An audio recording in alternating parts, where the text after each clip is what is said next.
Hello and welcome everyone again into another video. A new season is about to start and it doesn't start until we post the top teams for whichever theme cup we have. I'm Yasser Alid and you can find me on Twitch over there. Yeah, over there. No, over there. Over there basically.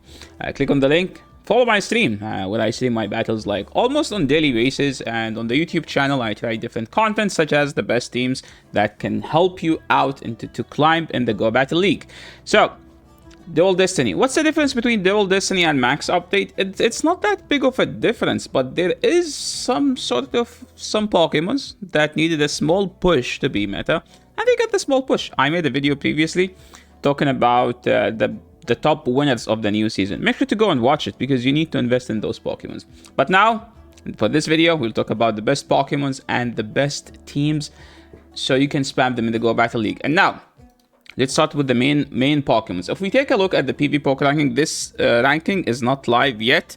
You have to do a custom ranking, and well, like you have to implement the new changes to the website, and then you can see the new ranking. Basically, Cloudside is still #1. Who would have thought that giving Cloudside like a community day, giving Cloudside, making Poison Sting the best fast move, and then giving it Sludge Bomb for a tanky Pokemon EQ will make a Pokemon #1? Who would have thought that giving the best of the best to one of the bulkiest Pokemons will make it the best?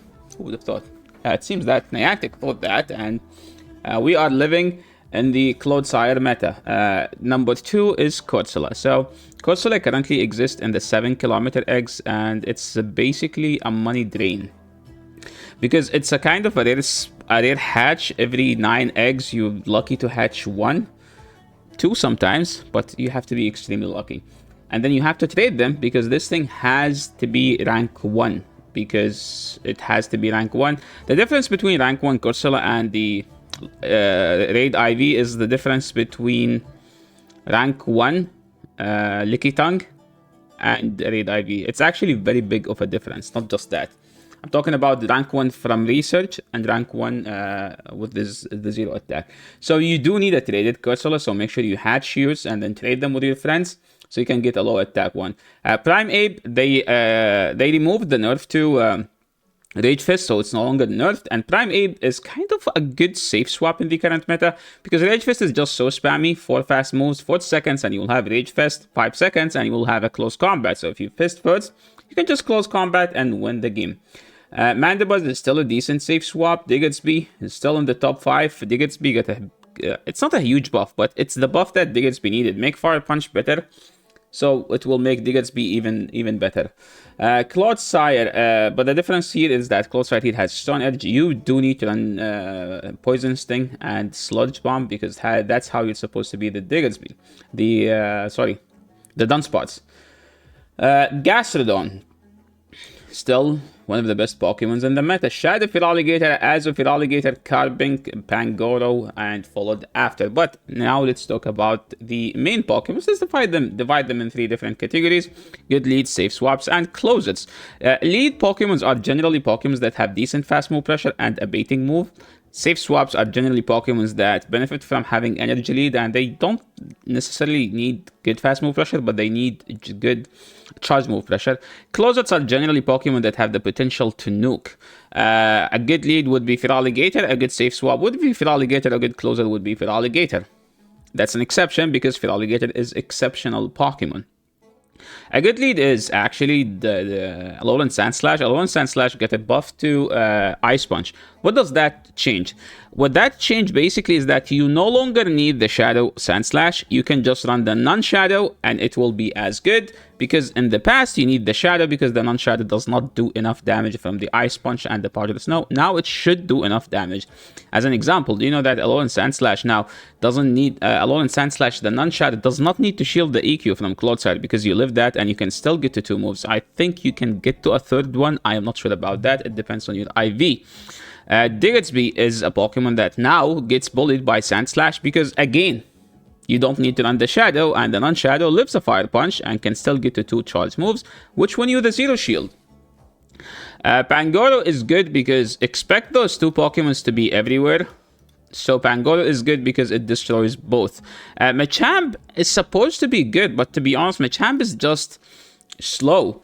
The thing about Stone Edge is like it's like you have to run Stone Edge, and if they shield the Stone Edge, you're out of the game. While like Pangoro get walled by the Flyers, so if they see a Flyer, just suck it up, you know? Just don't care about it. While like with Machamp, you have a play into the Flyers, Stone Edge pretty much does KO most of the Flyers, except Mandibuzz. Malamar is arguably the best fighter. Yeah, if you need a fighter, you have to run Malamar. Quagsire still has a play because it has a play here. And it's not bad into A-Slash. I mean, it's supposed to beat A-Slash, but the thing about it is like the pacing is just bad. Like 6 fast moves to get to an Aqua Tail is not good. That's like the main thing about it. Now, moving to the safe swaps. Dunsparce is still the best safe swap. Dugong's still a decent safe swap. Az is still one of the best safe swaps. Drapion is still as good. Cresselia is not as good. Mandibuzz is still decent. The closers, I think the best 3 Pokemons here are Clodsire, Feraligatr, and Gastrodon.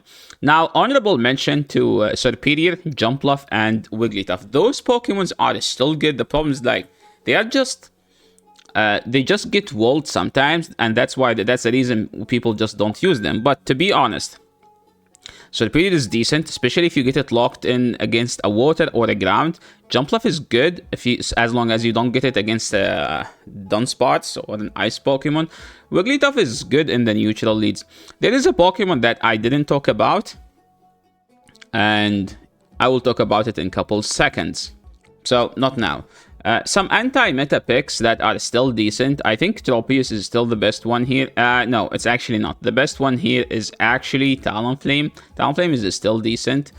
Followed by Tropius and Obama These two are usable, but also not as great. Some spicy picks here. Is there anything worth it? I think Pidgeot is the only usable one. I've seen people actually using Shadow Hypno again, but the problem with Shadow Hypno is that it's not good enough. But remember that Fire Punch and Ice Punch got a buff, so Hypno now is not a bad Pokemon. I think now it has a decent play, but again, it's a spicy Pokemon. I mean, usually spicy is a frail, so you could say it's an off-meta pick. Now, let's talk about the top performers. Top performers, like the difference between the top performers and this list is like, usually, this is the condensed meta. Or like, this is the Pokemons that you want to have at least one of those in your team. 2 is preferred. And the best Pokemon here, I would say that Corsola. Corsola is going to be a meta-defining Pokemon where like you're gonna either use the stuff that are built around Corsola or the stuff that you want to hard counter Corsola with.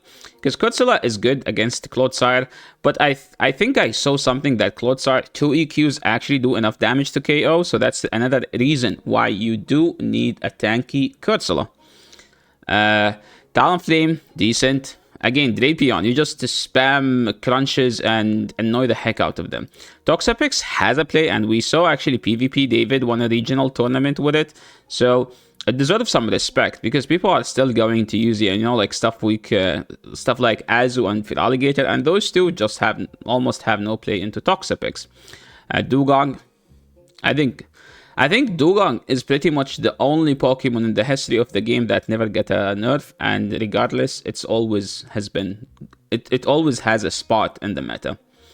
Diggersby, I think it's just great of a Pokemon right now. Diggersby, A-Slash, Corsola, Clodsire, those 4 are like the best currently. I think followed by Drapion as a Feraligatr. You could say Feraligatr is still the top, but I don't think it's the top because it's not tanky. It's just a spammy Pokemon that hits hard.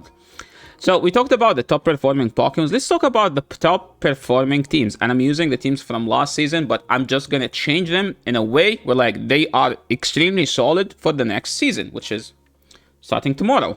The best team, according to my speculation, according to my judgment, is actually the Azu, Corsola, and Alolan Sandslash. So what does this team do? We no longer run to the Shadow here. And you have this Azu to be the Dunsparce, because Azu does beat Dunsparce. I mean, it's not a comfortable win, but that's most of Azu wins. You either soft win or soft lose. And then you just have a perfect setup for Corsola and A-Slash. You technically try to get a shield advantage here, and then try to get all shields down here, and then you sweep with Alolan Sandslash. If you guys remember the last season, the team I hit Legend with, I stole it from Wholesome_ from the Wholesome_ stream. The Pokemon Go caster and professional. No, he hasn't competed, so we can't say professional player. the Pokemon Go streamer and caster, wholesome underscore, Azu, Drapion, and Sandslash. And this team actually got a small buff this season, which is basically to the Sandslash, where, like, as I said, Ice Punch got a buff. So this doesn't have to be Shadow, while last season it must be Shadow. Now, for the Jumpluff fans, I think Jumpluff is going to be the best Code Breaker next season. I wouldn't say the best Code Breaker. I think the best Code Breaker next season is pretty much going to be Sandslash.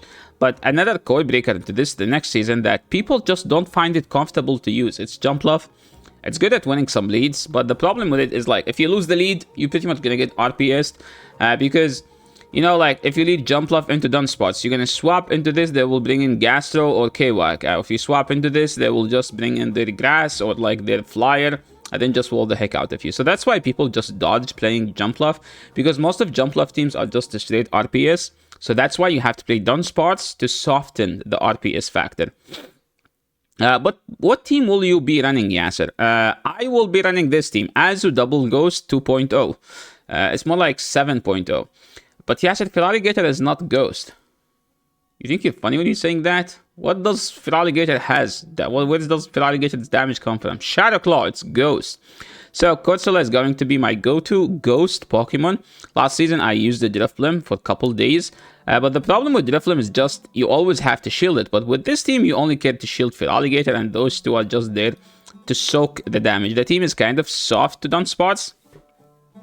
Why do I have Diggersby? I think this is a mistake. It's also soft into Feraligatr, but honestly, I can do this. I just run Bibarel instead of Feraligatr, and then I will have a Feraligatr answer. I mean, the thing about Bibarel is that it walls everything about Feraligatr. But the thing is, Feraligatr can 2 Hydro Cannons. Do 2 Hydro Cannons KO? I don't think it does, because 2 Hydro Cannons are resisted. And Rollout is neutral, and we have Hyper Fang here. Another top performing team using Corsola is Corsola, Mandibuzz, and Bibarel. What does Bibarel do? Bibarel is the only rollout user that can beat Shadow Kanto Marowak and play Pokemon in tournaments. Shadow Kwak is the best Pokemon, because you can just 2-shield it against most of the meta. So that's where, like, Bibarel comes in handy. It's a rollout user that can beat Kanto Marowak, because it has Surf, and Surf almost one-hit KO after the rollout damage.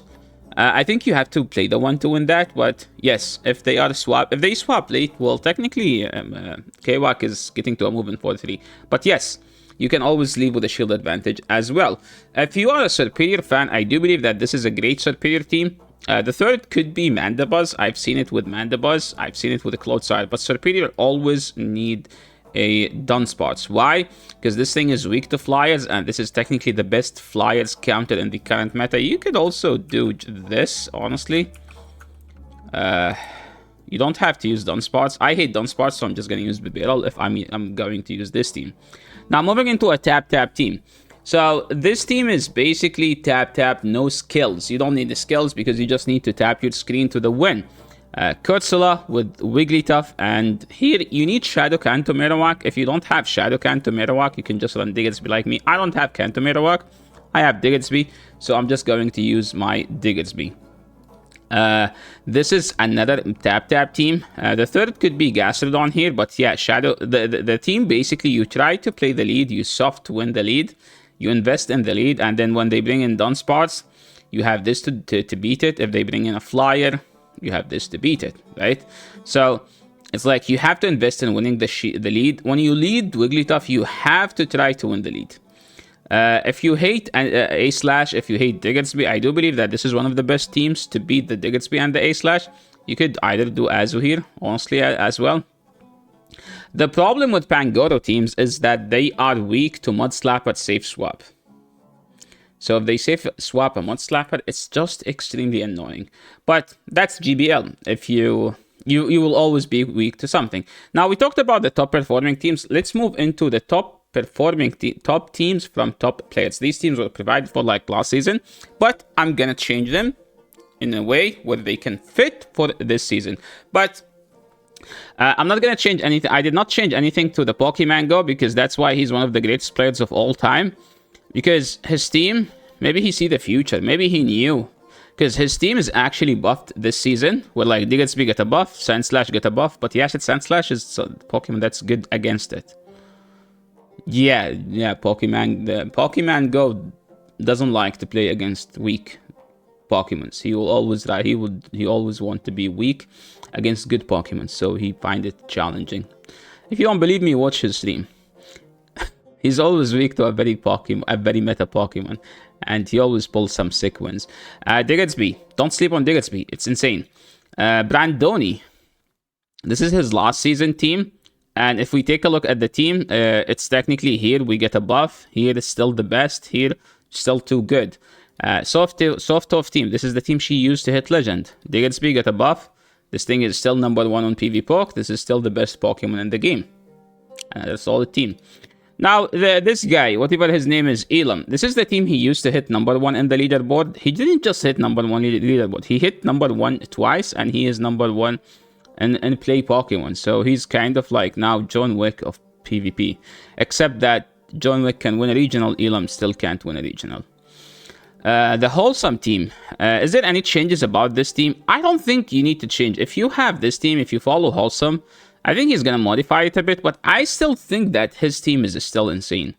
Like, Mudslap is still the best fast move, and A-Slash is still the best cover for those two. Also, this thing get a buff, so technically his team is buffed. Smash King team. We talked about all of these 3 Pokemons, but the team... I think the team is just weak to Jumpluff in the lead. Now, Signal's team. I think this is his new team. He said the team is weak to Diggersby, to A-Slash, but to be honest, it's actually not that weak, because in the lead, you're just gonna soft lose the lead. If they want to invest shield, good for them, and then you can just bubble down, and you can just go Drapion, and, you know, like throw Aqua Tail. I don't know, you can play it out. You can fight for shield advantage. The team relies on 2 shielding and Drapion later in the game. Snot's team from last season was Machamp, Diggersby, and Drapion, and he hit number 1 with it. What does Machamp do? Well, Machamp was so good at winning leads for him because everyone was either leading A-Slash, Diggersby, Drapion, or safe swapping those. So he's like, okay, let's just lead Machamp, Shadow Machamp, and just win all of these leads, and he actually hit number 1 with it. So yeah, that's pretty much it for today. Thank you so much everyone for watching, and make sure to follow the mentioned content creators, so streamers, and I will be leaving their socials in the description below. Good luck with your climb. My name is Yashir Alid. Make sure to follow me on my Twitch channel, which I'll be leaving in the description below. Thank you so much everyone for watching, and I will catch you all in the next video. Peace.